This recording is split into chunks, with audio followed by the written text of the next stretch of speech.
Olá, meus amores, tudo bem? Na aula de hoje nós iremos trabalhar com um artista paranaense, o Alfredo Andersen. O Alfredo ele foi um pintor, escultor, decorador, cenógrafo, desenhista e ele não é originário do Brasil, não é originário do Paraná. Ele vem migrado da Noruega para o Brasil. Quando ele chega aqui no Brasil, ele fica deslumbrado com as paisagens, principalmente paisagens paranaenses, aonde ele se instala ali em Curitiba junto com a sua família. O Alfredo ele não é um artista que ficou só na região de Curitiba ali, né? Ele vem também para o interior do Paraná e ele começa a olhar todas essas paisagens que nós temos, né? As araucárias e toda essa fauna e essa flora que nós temos aqui paranaense, que ela é muito diversificada, ela é muito curiosa. Então ele começa a se apaixonar por essas paisagens e ele começa a desenvolver a obra dele em cima dessas paisagens paranaenses. Uma coisa que ele diz no livro, na biografia dele, é que ele acha muito interessante, porque as paisagens paranaenses, para ele, lembra muito algumas paisagens da Noruega onde ele vivia. Apesar dele ser muito pequeno, sair de lá muito pequeno, mas quando ele chega no Brasil, ele acha que algumas características da nossa paisagem lembram muito as características da paisagem da Noruega na região onde ele vivia. O Alfredo ele foi considerado o pai da pintura paranaense, então ele gostava muito de pintar todo esse contexto natural que nós temos aqui no interior, né, no Paraná todo, no contexto geral. Então, junto com o Poti Lazarotto, que também é um artista paranaense, esse realmente é paranaense, eles são considerados aí um dos maiores pintores do nosso estado, né? Por pintar aí as lendas, as parlendas, as histórias, a fauna, a flora, a região de paisagem, os objetos que nós temos, né? Cultural aqui no nosso estado. Então, esses dois artistas, eles são fantásticos, né? Aí para nossa história artística do Paraná. Mas o Alfredo, sim, ele é considerado o pai da pintura paranaense por causa das paisagens que ele reproduz. As paisagens que ele fez em 1920 e 1930 representam os campos e principalmente as araucárias, característica da vegetação local, integrando o espaço por meio de uma luminosidade do pôr do sol ao nascer do sol.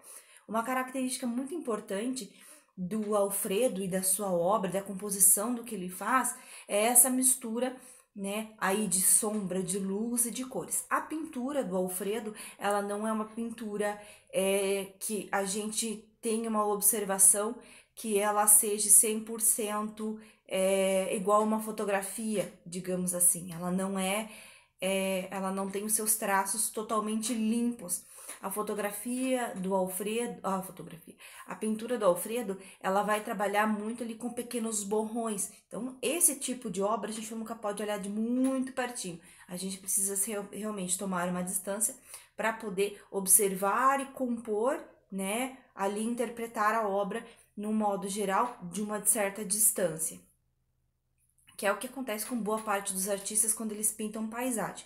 Eles precisam ser um pouco mais rápidos, né? Diferente de artistas que pintam dentro de estúdios. O Alfredo, ele gostava de pintar sempre ao ar livre, então precisava se ter uma pincelada um pouco mais rápida, não tão certeira, não tão limpa, ela precisava ser um pouco mais rápida porque a luminosidade do sol ia embora ou o dia iria ficar mais claro e ele iria perder esse olhar da sombra, esse olhar da luz, né, sobre aquele momento que ele estava pintando a sua obra. Então, o Alfredo ele vai trabalhar dentro dessa composição. As obras do Alfredo. Aqui eu trouxe duas obras que vão caracterizar muito esse contexto que eu falei para vocês da questão da luz e da sombra. Eu trouxe, a primeira imagem que eu trouxe é o campo, tá? Do Alfredo, aonde ele trabalha a luminosidade do que o sol está se pondo na paisagem. Então, ele gostava muito de trabalhar com essa questão das cores, o contraste. Se a gente for olhar essa obra bem de pertinho, vocês vão ver que são feitas, sim, com pequenos borrões e não possuem linhas, né? Isso era uma característica muito importante do Alfredo. E nós temos a outra paisagem, que é o nascer do sol. Então, esse momento do nascer do sol paranaense, ele achava muito fascinante. Boa parte das obras que ele pintava Então, era dessa característica do nascer do sol, porque ele observava muito qual era a luminosidade, qual era o tom dessa luminosidade que tínhamos aqui sobre as paisagens do Paraná. Então, essas são duas obras e algumas características do artista. Atividade prática. Nessa atividade, você irá produzir uma paisagem. A obra a ser produzida precisa conter paisagem natural e características da flora paranaense. O que de material você vai usar? Você vai utilizar uma folha A4, lápis de escrever e borracha e lápis de cor.